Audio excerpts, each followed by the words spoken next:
Olá, começa agora mais um Trajetórias. O nosso convidado de hoje recebeu há poucos dias o título de cidadão emérito de Porto Alegre.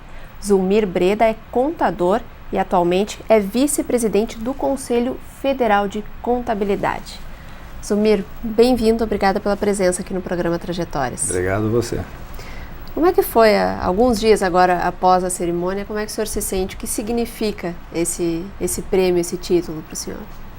Em primeiro lugar, é uma honra muito grande receber uma homenagem dessas, de uma cidade, na verdade é uma homenagem que eu recebi da cidade de Porto Alegre, através da Câmara Municipal, esse reconhecimento como cidadão emérito da capital. Para mim foi muito prazeroso estar aqui naquela cerimônia, reencontrar amigos, colegas de trabalho aqui da prefeitura também, onde eu estive por algum tempo, familiares, enfim, muito bom, foi alguma coisa muito agradável, né? Uma sensação muito boa. E essa é a sua cidade, né? Em 1958 o senhor nasceu aqui e sempre morou aqui, apesar de agora ter essa ponte Brasília-Porto Alegre, né? Exatamente. Tem alguma marca da cidade, por exemplo, na sua infância, alguma coisa que... Eu lembro muito de vários lugares, né? Pela minha idade eu ainda lembro dos bondes em Porto Alegre, né? Sou da época de andar de bonde aqui em Porto Alegre. Isso era muito bacana, era uma coisa muito legal. Isso é um pouco da saudade que a gente fica da nossa cidade, né? Andar de bonde, caminhar pela cidade. Lembro que na época da juventude a gente tinha os cinemas aqui em Porto Alegre, então o Cinema Cacique era o cinema de maior destaque, o mais procurado na cidade. Os bares da Rua da Praia também, que eram, na época se chamava o point da cidade. Então tinha o Ribs e uma série de outros aí na Andradas, né? Então esse era o ponto de encontro, de convívio da garotada da época, né? Década de 70 e tal. Então isso é bacana, às vezes eu passo lá e lembro ainda, né, com certa saudade, é verdade, daqueles tempos de uma Porto Alegre diferente de hoje, bem diferente de hoje.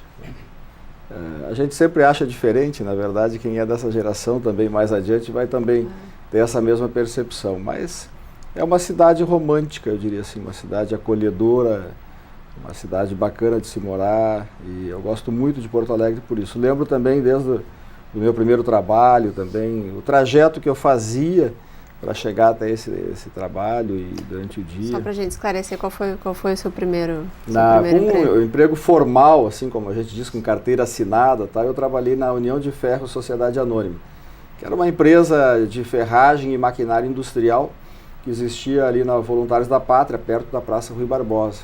Uma empresa grande, ocupava 2 quarteirões, então eu comecei a trabalhar ali e então fazia esse trajeto ali, descia pela Salgado Filho, descia a pé pela Doutor Flores, pegava Voluntários da Pátria e ia até lá.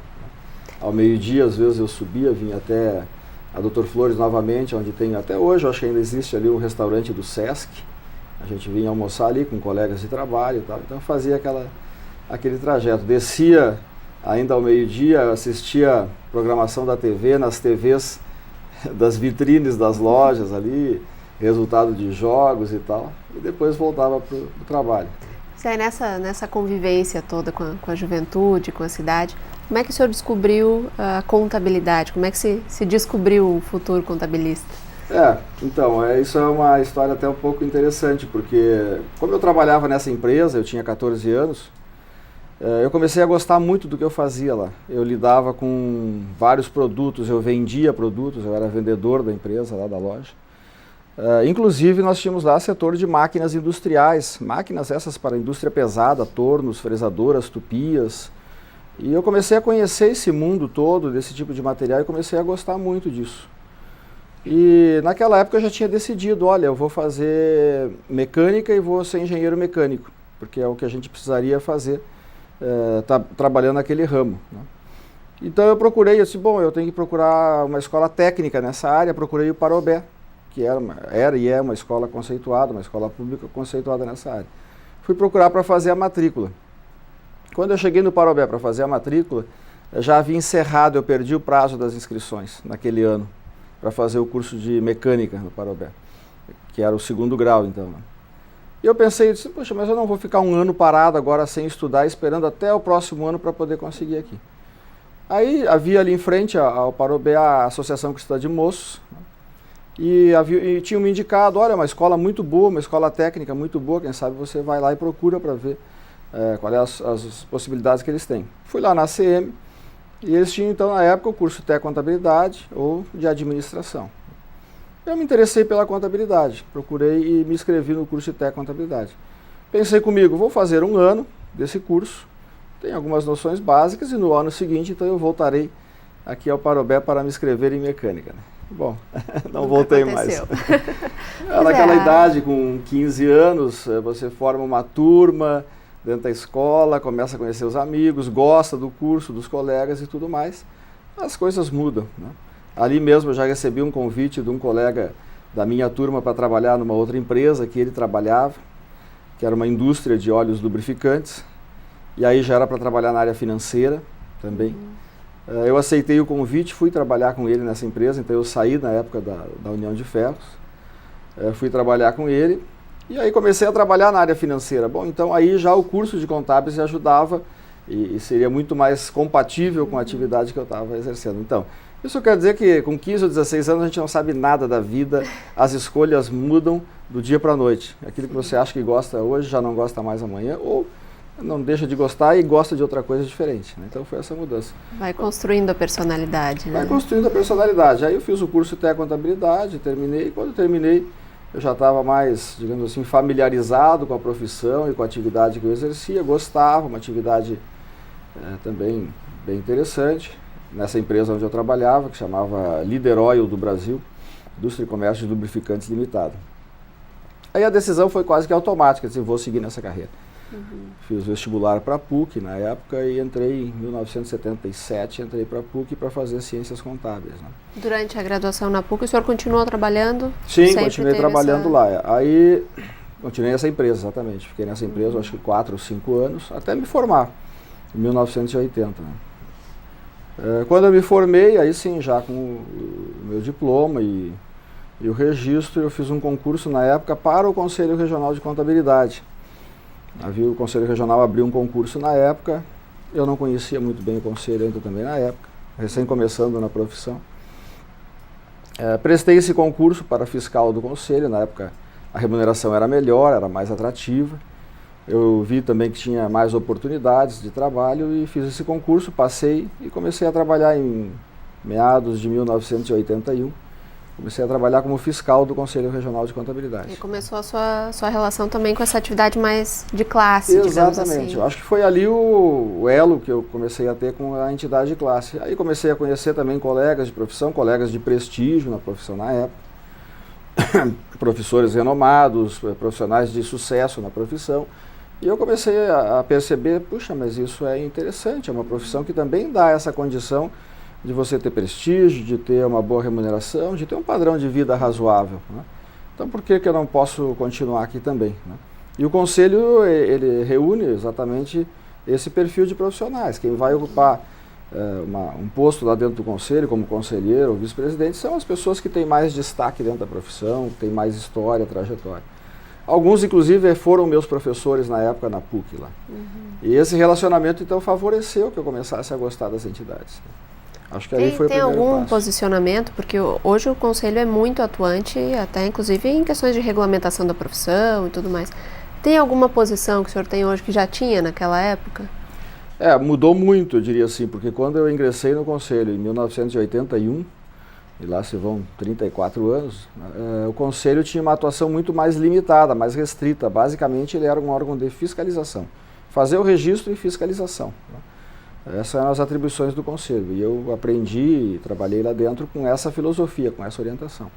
Posteriormente, sim, o Conselho foi ampliando as suas atribuições, né, ao ponto de hoje ser o órgão legalmente incumbido da normatização da contabilidade no Brasil, da edição de, além das normas técnicas, as normas profissionais, o código de ética, os programas de educação continuada, os cadastros de qualificação técnica, o exame de suficiência para ingresso na profissão, também que não existia isso naquela época, né? Hoje só tem duas profissões no Brasil que têm exame de suficiência para ingressar, é a contabilidade e o exame de ordem da OAB, né? São as duas únicas profissões que existem. A medicina também tem, mas é facultativo, não é obrigatório para os médicos se submeterem a esse exame. Então, uma evolução bastante expressiva ao longo desse tempo e que mudou completamente o perfil da própria entidade, né? Hoje ela é um órgão regulador da profissão, não é mais apenas um órgão de fiscalização profissional. Acho que isso foi a grande mudança que nós tivemos aí ao longo desses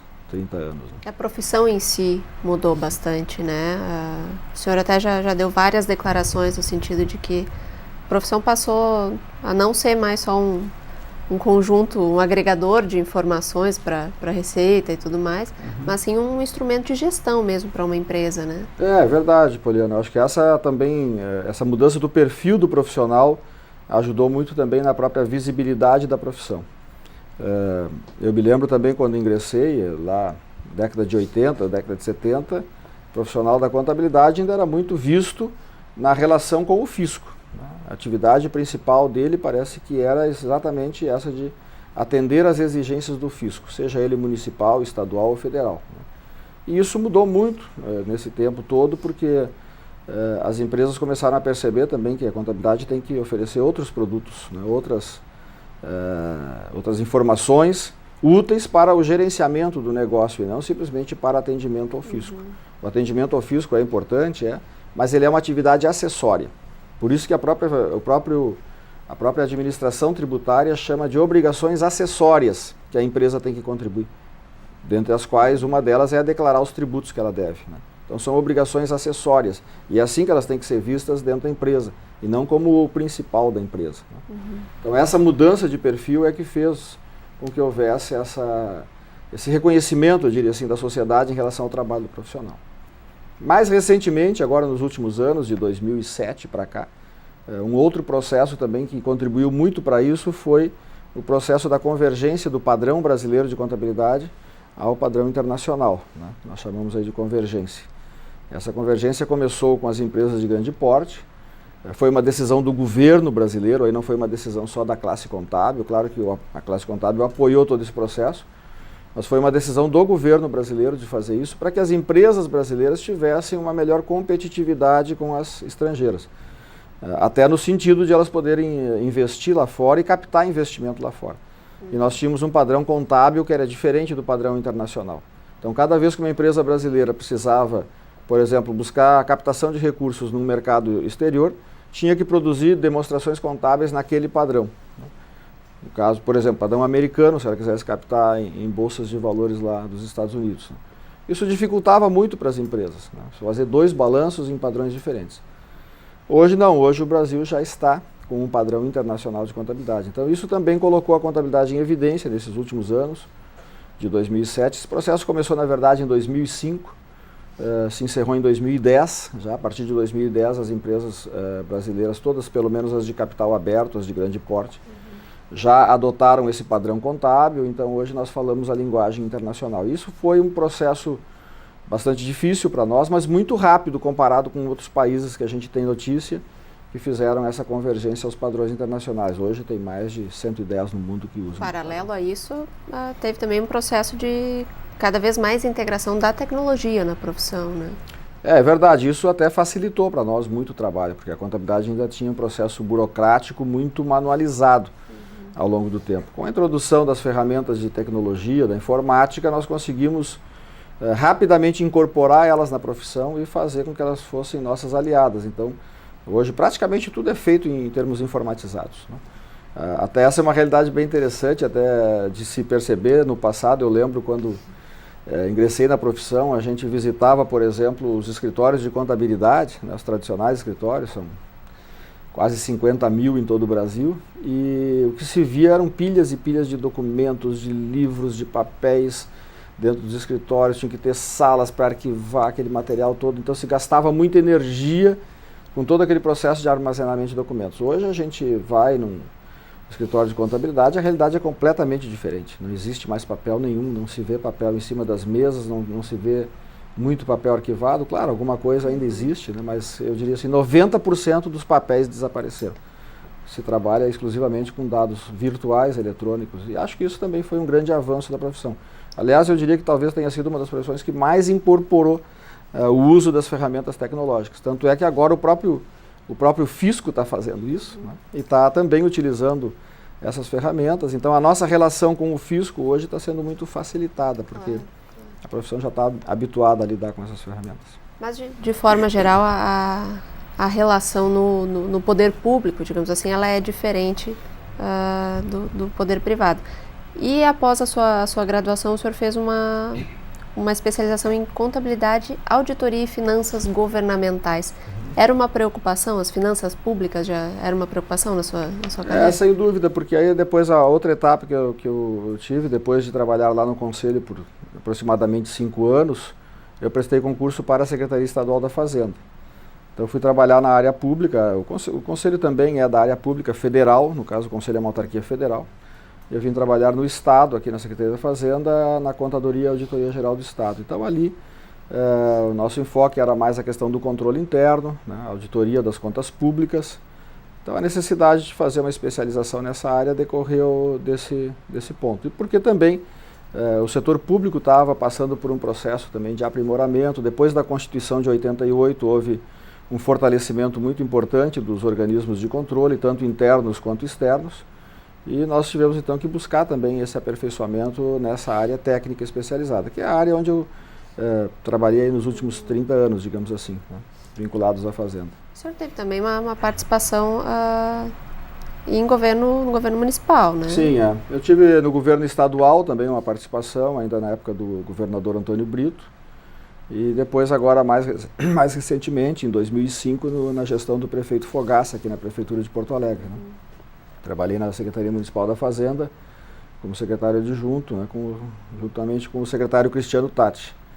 E foi uma experiência interessante para mim também, porque eu tinha uma experiência já de muitos anos na questão estadual, né, na administração estadual.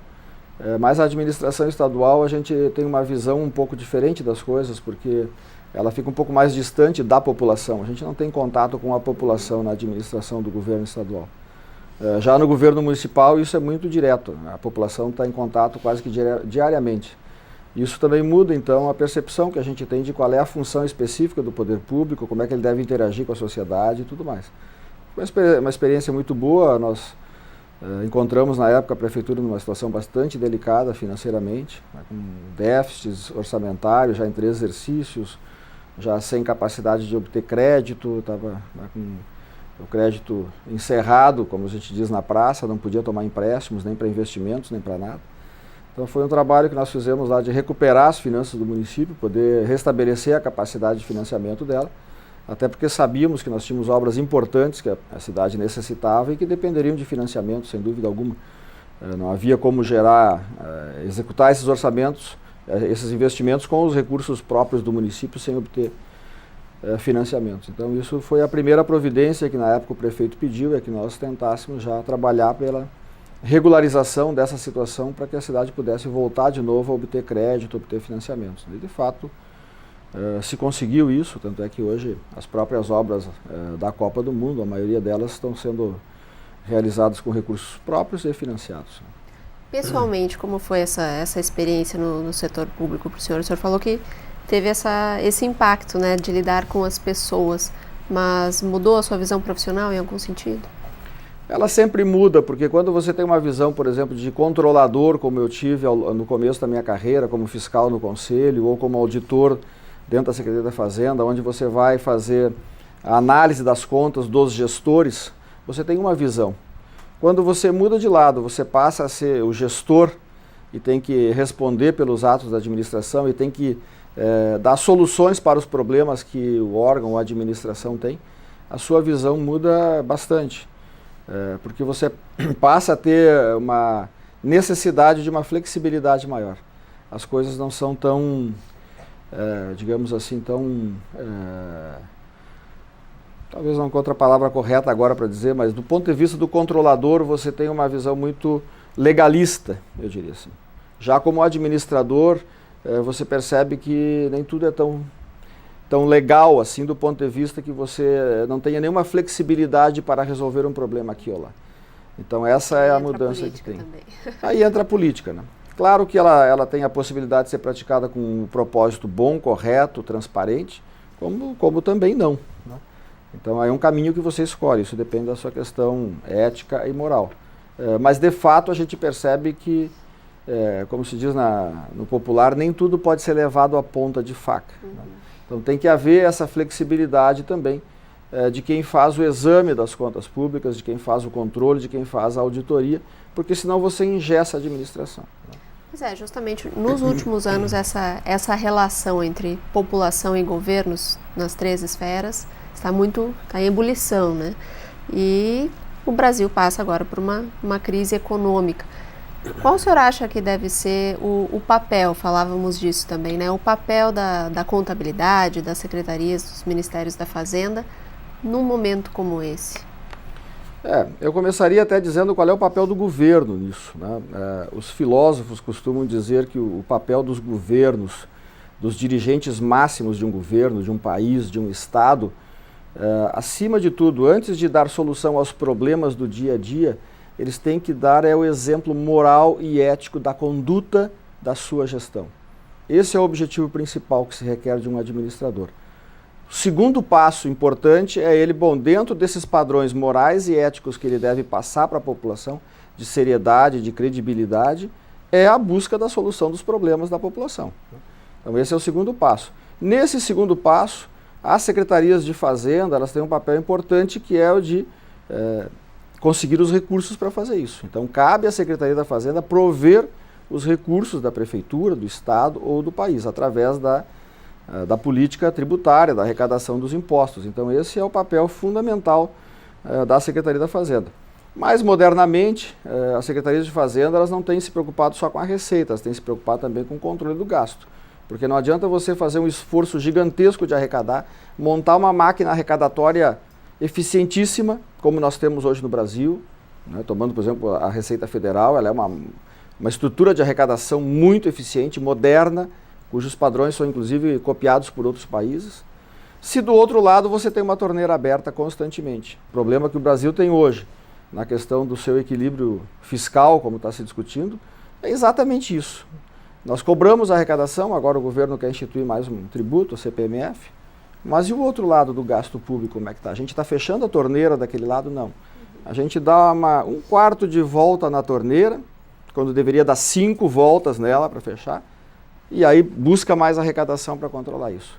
Isso não tem fim, isso não tem fim. Agora, Zumir, na sua carreira, na sua trajetória como contabilista, há algum desafio ainda que o senhor almeja, tanto pessoalmente quanto na atuação com o Conselho, também na formação de profissionais, né?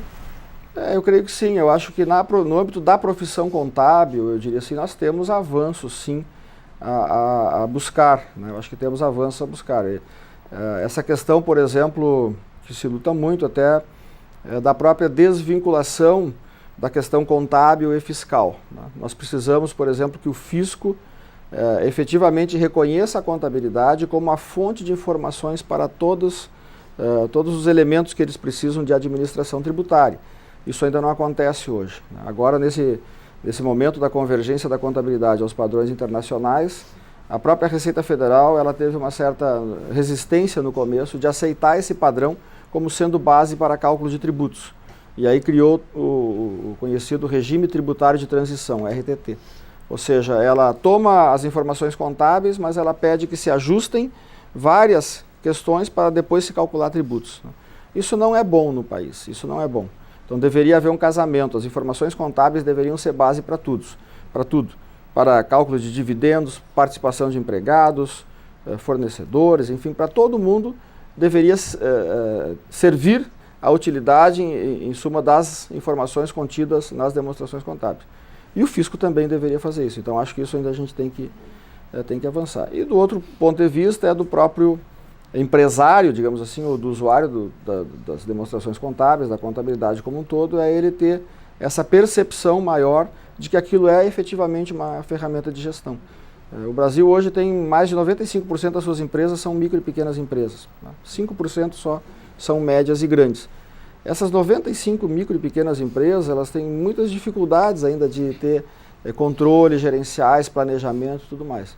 E isso acarreta o quê? Uma mortalidade precoce dessas empresas. Quase 75% delas fecham as portas antes de completar 5 anos de vida. Então isso é uma realidade, eu costumo dizer, esse é a mortalidade infantil da área econômica, né? Então se os médicos têm, por exemplo, o papel de cuidar para que seja reduzido a mortalidade infantil, né, e se calcula era por óbitos a cada 100 habitantes, ou a cada 100 nascimentos, desculpe, na área econômica deveria se cuidar das empresas da mesma forma, né? E hoje nós temos imagina, 75% das empresas não conseguem chegar a 5 anos de vida, né? Então é uma... Não faltam desafios para o futuro. É uma calamidade então. Pública na área empresarial, digamos assim. Agora, Zulmir, para a gente encerrar o programa, qual é a sua expectativa e também o seu desafio em relação à cidade de Porto Alegre? Qual é a sua expectativa para o futuro dela? Olha, eu penso que Porto Alegre tem um futuro muito promissor, né? Porque ela tem assim vários quesitos, digamos assim, que permitem a ela crescer ainda mais, né? E ter também uma qualidade de vida melhor. Eu acho que o que a população hoje em dia busca, acima de tudo, é qualidade de vida melhor, né? O que é qualidade de vida melhor? É nós termos as possibilidades de trabalho, de segurança pública, de educação, acima de tudo, e também de lazer, né? Lazer eu acho que é fundamental. E Porto Alegre ela tem esses aspectos já de boa base. Nós temos boas escolas públicas, muito boas também, escolas particulares.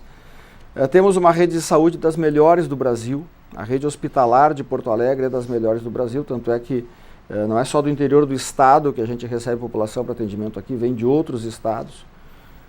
Temos universidades muito boas também, a ponto de alunos também virem estudar aqui de outros estados. Então, nós temos uma infraestrutura muito boa, né?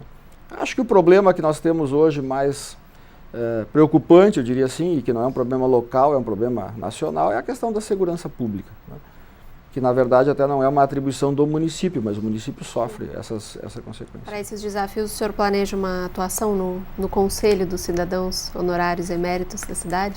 Sim, eu acho que sim. Eu acho que ali também é um fórum que a gente pode discutir esses problemas, aí também procurar buscar alternativas, buscar soluções. Eu sempre vou estar pronto e disposto a colaborar com a cidade. É uma cidade onde eu cresci, onde eu vivi quase toda a minha vida aqui e tenho, né, trabalhei toda a minha atividade profissional, sempre foi em Porto Alegre, então acho que o mínimo que eu devo fazer, agora mais ainda com esse título, é prestar colaboração, ajudar a cidade aí a encontrar soluções para os seus problemas. Tá certo. Zulmir, parabéns pelo título, obrigada pela participação aqui no programa Trajetórias. Obrigado a vocês pelo convite, também por essa oportunidade e também pelo reconhecimento que essa casa me deu, com muita honra. Tá certo. Eu agradeço também a sua audiência. O programa Trajetórias de hoje termina aqui, mas na próxima semana a gente volta com mais um cidadão que ajuda a desenvolver Porto Alegre.